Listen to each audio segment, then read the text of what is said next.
It is January 5th, 2024, and this is WrestleHavoc Daily.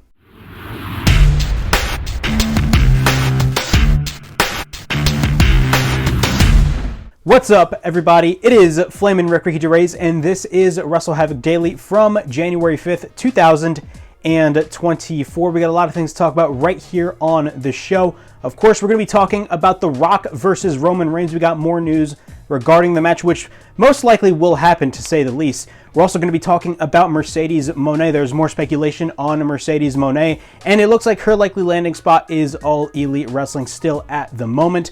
We're also going to be talking about Roosh. Roosh confirmed that he is currently out injured, as well as WWE wanting to align with other promotions and have partnerships with other promotions with the likes of All Japan Pro Wrestling, as well as I'm going to be giving you guys a preview for tonight's Smackdown. Of course, Smackdown, it's the first Smackdown of 2024, and it is dubbed New Year's Revolution, so I'm going to be giving you guys a preview on tonight's show. All right.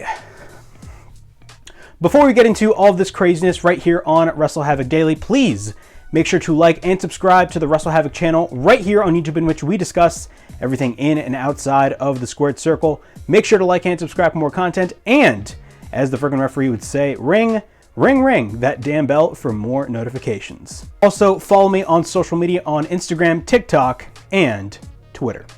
In our first story, we're going to be talking about The Rock versus Roman Reigns. There's more speculation and more news regarding the potential match between two of wrestling's biggest stars. Of course, right now, The Rock being a big Hollywood movie star and Roman Reigns being the top star in the entire industry right now. Dave Meltzer, on the recent edition of the Wrestling Observer newsletter, stated that nothing is official yet. Everyone is tight-lipped completely past Johnson would not have said what he did at the time he did without the plan being to build to such match. He also went on and talked about how the match may not happen at WrestleMania, and it may happen February 24th at the Elimination Chamber in Perth, Australia. Dave Meltzer stated, and I quote, "The government there specifically requested Johnson to appear at the show." What are my thoughts on The Rock versus Roman Reigns? Of course, I talked a lot about The Rock versus Roman Reigns this past Monday on the Raw review, and I was very vocal about how the match should not happen at WrestleMania and should happen at the Elimination Chamber. And as Dave Meltzer quoted, clearly Australia wants The Rock to show up at the show. People need to understand this. The match does not need to happen at WrestleMania. Look, The Rock versus Roman is clearly the biggest match that WWE can do. Of course, there's going to be a lot of mainstream attention regarding this match, but I stress this enough, this match should not happen at WrestleMania and should happen at the Elimination Chamber. I say that because, of course, you have Cody Rhodes right now seeking for a main event spot at WrestleMania, and it'd be very foolish, in my opinion, that Cody gets shunned by the wayside in order for The Rock to come in and face Roman Reigns in the main event at WrestleMania. I think that's a great disservice, in my eyes, towards Cody Rhodes, but I have full faith in Triple H and the rest of the team at WWE to make sure that that doesn't happen. People need to understand that the idea of the B show, the B pay-per-views nowadays in the WWE, they're no longer just B shows. They're international extravaganzas, and literally they'll get the exact same amount of mainstream attention that they would at a WrestleMania at a show like Elimination Chamber, considering the fact that it is a 60,000 seat stadium that is going to host the pay-per-view next month in Australia. So clearly, if there is the best scenario for The Rock versus Roman Reigns to happen, clearly it's going to be in Perth, Australia at the Elimination Chamber. In our next story, we're going to be talking about WWE and their willingness to work with other wrestling promotions. According to Dave Meltzer, as a part of the Wrestling Observer newsletter, he provided an update with WWE wanting to work with other promotions, primarily with promotions in Japan. I'm reading this from F4W Online. Meltzer wrote that Triple H is looking at Japanese allies going forward. Step one of that plan was NXT working with All Japan Pro Wrestling, where Charlie Dempsey, that being William Regal's son, recently challenged for the Triple Crown Championship.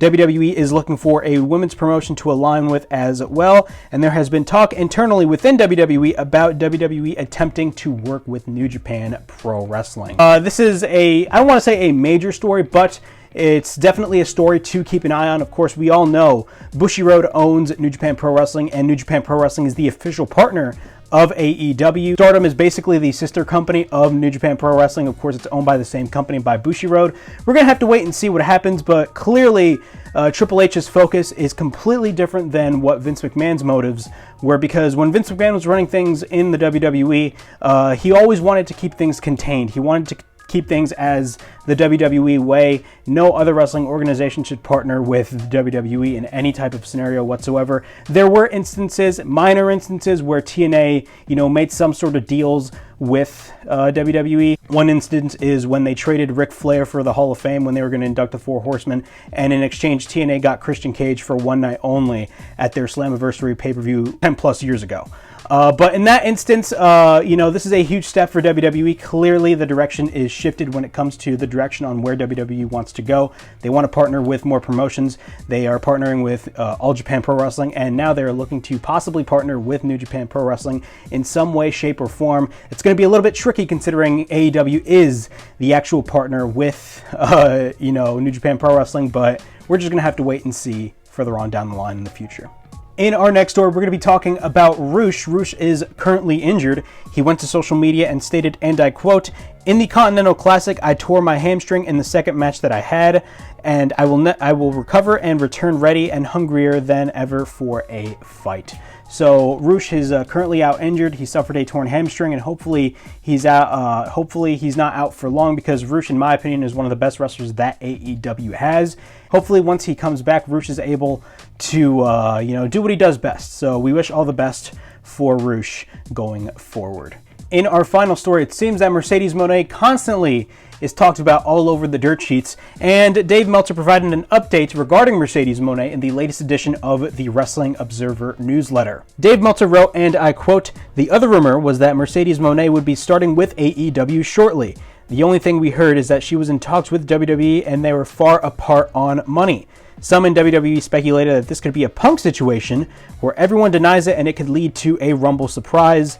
Moné was talked about by others in WWE as Khan's counterpunch for losing Andrade." Clearly, there's a lot of conflicting reports regarding Mercedes Moné and where she will end up. I remember last month it looked like and it seemed like her likely destination would be WWE, but of course, Fightful reported that the talks between both Mercedes Moné and WWE have fallen through, and from what it looks like right now, she is definitely on her way to AEW. Meltzer is stating that as well. Overall thoughts, we're just going to have to wait and see what happens. You never know. Mercedes could be playing us for a fool, and she might end up in the WWE, and she might end up at the Royal Rumble. We're going to have to wait and see. It was the same thing when it came to CM Punk.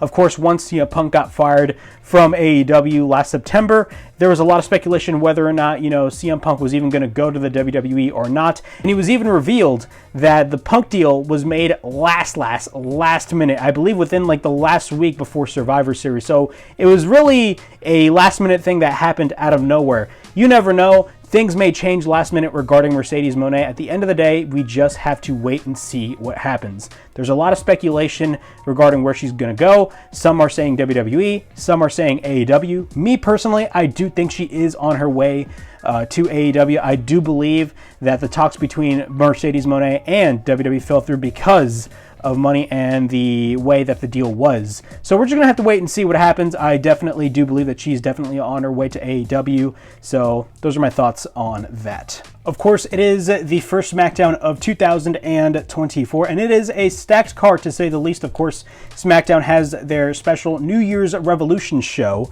and I'm going to be running down the card for the SmackDown show that we are going to be seeing tonight. We have a WWE Women's Championship match between Io Sky defending her title against Michin Mia Yim. We also have, of course, a triple threat match between Randy Orton, AJ Styles, and LA Knight. The winner will face Roman Reigns at the Royal Rumble. We also have the undisputed champion Roman Reigns set to appear on the show, so that is definitely something to look forward to considering The Rock was on Raw this past Monday night. We have the finals of the U.S. title contenders tournament between Kevin Owens and Santos Escobar, as well as Butch and a mystery opponent taking on Elton Prince and Kit Wilson of course, Pretty Deadly, as well as the current United States champion Logan Paul. He will make an appearance on the special New Year's Revolution edition of SmackDown. So that is the preview for tonight's SmackDown. I think it's going to be a pretty good show. I'm definitely excited to see what's going to happen. I'm very curious to see what Roman Reigns is going to be saying. And of course, the three-way match that we're going to be having between LA Knight, AJ Styles, and Randy Orton. Clearly a match that with a lot of implications, to say the least. And that concludes WrestleHavoc Daily from January 5th, 2024. Please like, subscribe, comment down below, push that bell for notifications. Look out for more videos right here on the WrestleHavoc channel in which we discuss everything in and outside of the squared circle. Make sure to like and subscribe for more content. And as the freaking referee would say, ring, ring, ring that damn bell for more notifications. Also, follow me on social media on Instagram, TikTok, and Twitter. And of course, it is yours truly, Flamin' Ricky DeRays, signing out. I'll see you guys all later. Peace.